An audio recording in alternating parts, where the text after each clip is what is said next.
बिस्मिल्लाहिर्रहमानिर्रहीम। Question first, Ibn Battuta the renowned traveller held from, कि इब्न Battuta जो मशहूर सय्याह है वो कहाँ से आया था। ऑप्शन ए है Tunisia, option B Egypt, option C Iraq, option D Morocco. The option D is correct. The Ibn Battuta came from Morocco. Ibn Battuta जो है वो मोरक्को से आया था। Ibn Battuta was the traveler from Morocco.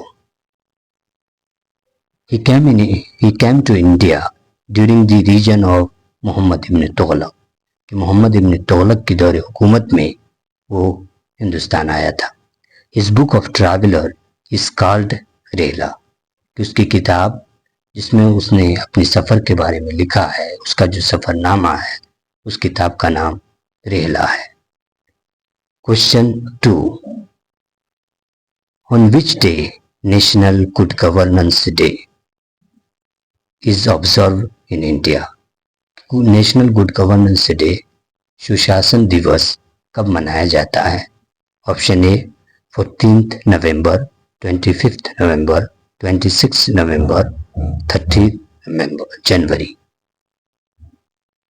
तो जो national good governance day है, सुशासन दिवस, ये 25 दिसंबर को मनाया जाता है।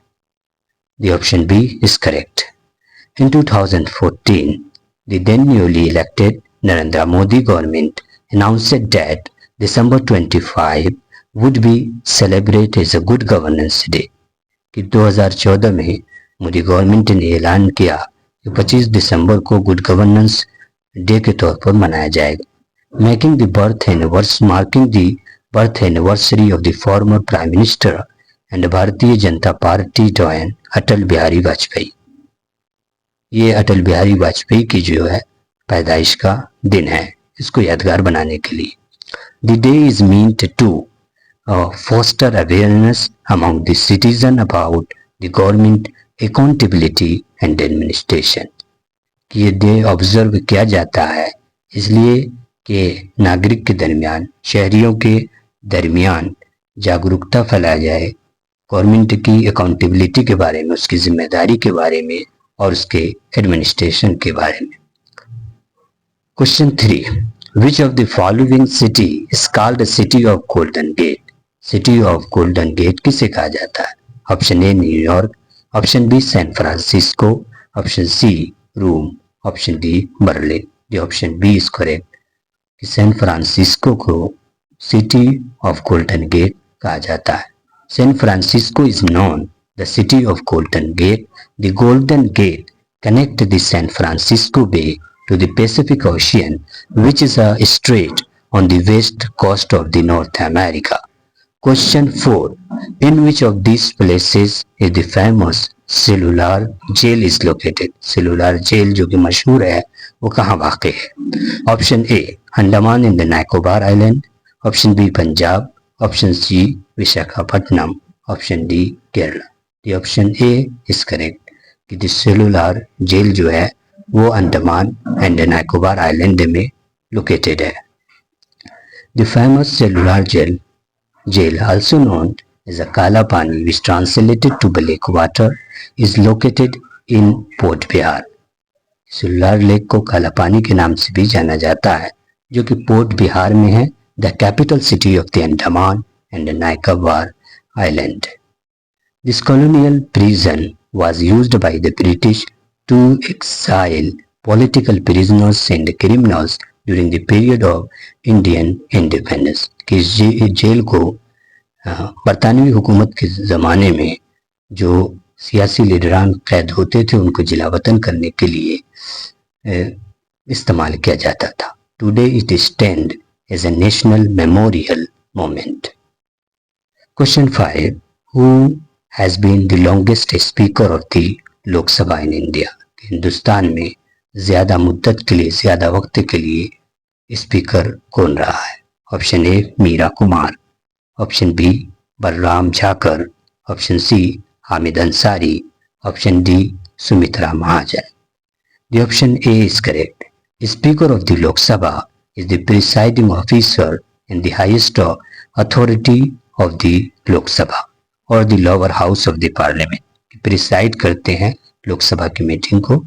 Speaker of the Lok Sabha gets elected in the first meeting of the Lok Sabha after election. Lok Sabha की सबसे पहली मीटिंग इलेक्शन के बाद जो होती है उसमें स्पीकर को इलेक्ट किया जाता है.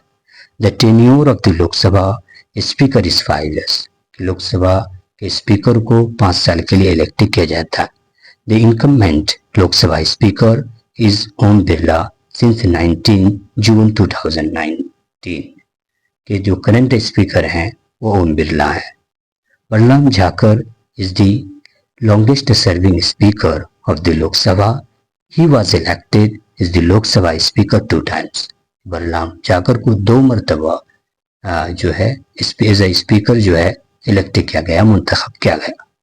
He served as a speaker 9 years from 1918 to 1989. The very first Lok Sabha speaker was the Ganesh Vasudev मोवालंकर. Ganesh Vasudev मोवालंकर जो है वो सबसे पहले स्पीकर थे. Meira Kumar and Sumitra Mahajan are the only 2 men Lok Sabha speaker so far. Meira Kumar Sumitra Mahajan सिर्फ 2 औरतें हैं, 2 वुमेन हैं जो लोकसभा स्पीकर रही है. The rule of the question 6. The rule of law of the Indian constitution has been taken from the constitution of. कि rule of law जो हिंदुस्तान के दस्तूर में है इसको कहाँ से डिराइव किया गया है, कहाँ से लिया गया है. ऑप्शन ए है United Kingdom, option B United State of America, option C Australia, option D Germany. तो इसमें ऑप्शन ए करेक्ट है कि रूल ऑफ लॉ को जो है यूनाइटेड किंगडम के कॉन्स्टिट्यूशन से इंडियन कॉन्स्टिट्यूशन में लिया गया है. The concept of the rule of law is incorporated in the Indian Constitution as its origins in the legal system of the various countries, but it is primarily derived from the British Constitution. The rule of law is a fundamental principle of the English Constitution and has well established in legal system around the world, including the United States of America and India. In India, rule of law is a key part of the Constitution and is reflected in its preamble, which prescribed the ideas of justice, liberty, and equality. The concept was further developed by E.V.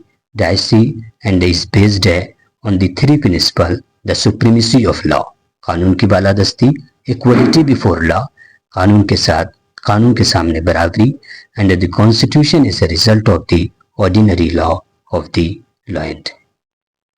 अब different feature देख लेते हैं जो Indian constitution में दूसरे constitution से लिए गए हैं. यूनाइटेड स्टेट्स से हमने क्या क्या लिया है? Preamble, written constitution, federal structure of government, fundamental rights, functions of the government and the functions of the president and vice president, independence of the judiciary, judicial review, removal of the supreme court and high court जजेस. United Kingdom से हमने क्या लिया? Nominal head, president, designation of prime minister, cabinet system of minister, parliamentary form of government, bicameralism, speaker in the Lok Sabha, single citizenship. Australia. Concurrent list जो constitution में जो state और centre के जो पावर हैं उसकी जो लिस्ट है, कंकरेंट लिस्ट है, स्टेट लिस्ट, यूनियन लिस्ट, उसमें कंकरेंट लिस्ट जो है हमने ऑस्ट्रेलिया से लिया है. Language of the preamble, provision regarding the commerce, trade and intercourse, Canada. Idea of federation with strongest centre, distribution of power between the centre and the state, residuary power with the centre. Ireland से हमने क्या लिया? Directive principles of state policy, election of the president, nomination of the members of the Rajya Sabha. Japan से लिया procedure established by law, Russia से लिया 5-year plan, fundamental duties, और Germany से suspension of the fundamental rights during the emergency. Question 7. How many members are there in public account committee? कि public account committee में कितने member होते हैं? Option A 11, option B 13, option C 19, option D 22। तो option D is correct है कि जो public account committee है उसमें 22 मेंबर होते हैं। The public account committee consist of 22 members. It includes 15 members elected by the Lok Sabha and the lower house of the parliament and the 7 members of the Rajya Sabha. के इसमें जो है 22 member होते हैं, 15 member Lok Sabha से elected किए जाते हैं और 7 मेंबर राज्यसभा से. The members are elected every year from amongst its member of respective houses according to the principle of proportional representation. Public Account Committee plays a crucial role in auditing the revenue and the expenditure of the Government of India. Question 8. Which state has the highest representation in Rajya Sabha? राज्य सभा में कौन सा state जो है सबसे ज़्यादा representation रखता है, हाईएस्ट रिप्रेजेंटेशन रखता है, यानी किस स्टेट की सबसे ज़्यादा सीट है? Option A Bihar, option B West Bengal, option C Maharashtra, option D Uttar Pradesh. ये ऑप्शन ए इस करेक्ट है. उत्तर प्रदेश की हाईएस्ट सीट है, सबसे ज़्यादा सीट है राज्यसभा में. The state with the highest representation in the Rajya Sabha which is the upper house of India's parliament is Uttar Pradesh. It has a total of 31 seats. 31 seat है. This is followed by Maharashtra. उसके बाद महाराष्ट्र की बारी, महाराष्ट्र आता है जिसकी 19 सीट है, 19 सीट है, और तमिलनाडु की 18 सीट है. क्वेश्चन 9. व्हाट वाज द मलफूजात? कि मलफूजात क्या है? Option A conversation of the Sufis, की सूफी की गुफ्तगू, ये conversation of the prophet, prophet पैगंबर की गुफ्तगू, असेंबली ऑफ द प्रॉफिट, असेंबली ऑफ द उलमा. ये ऑप्शन ए इज करेक्ट है कि सूफी की गुफ्तगू को जो है वो मलफूजात कहा जाता है. Option A is correct. Question 10. Konkani is the language is used in. Konkani language किस स्टेट में इस्तेमाल की जाती है, बोली जाती है? Kerala. Option A Kerala, option B Himachal Pradesh, option C Goa, option D Manipur. तो कोंकणी लैंग्वेज जो है वो गोवा में बोली जाती है, इसलिए ऑप्शन सी जो है वो करेक्ट है. अब डिफरेंट स्टेट की लैंग्वेज देख लेते. आंध्र प्रदेश तेलुगु ऑफिशियल लैंग्वेज है, Arunachal Pradesh English official language, Assam Assamese official language, Bihar Hindi, Chhattisgarh Hindi, Goa Konkani English official language, Gujarat Gujarati, Haryana Hindi, Himachal Pradesh Hindi, Jharkhand Hindi, Karnataka Kannada official language है. इस तरह Kerala official language Malayalam, Madhya Pradesh official language Hindi, Maharashtra official language Marathi, Manipur Manipuri, Meghalaya English, Mizoram Mizo, Nagaland English, Orissa Odia, Punjab Punjabi, Rajasthan Hindi, Sikkim English, Nepali, Tamil Nadu Tamil, Telangana Telugu official language है, Tripura Bengali English and Borok, Uttar Pradesh Hindi, Uttarakhand Hindi, west Bengal Bengali. अब यूनियन टेरिटरीज की लैंग्वेज देख लेते हैं. Andaman and Nicobar Hindi and English, Chhattisgarh English, Chandigarh English, Dadra and Nagar Haveli, Daman and Diu Gujarati, Marathi, Konkani and Hindi, Jammu and Kashmir Kashmiri, Dogri English, Hindi and Urdu, Delhi Hindi, Ladakh Ladakhi, Lakshadweep Malayalam and English, Puducherry Tamil. Thank you.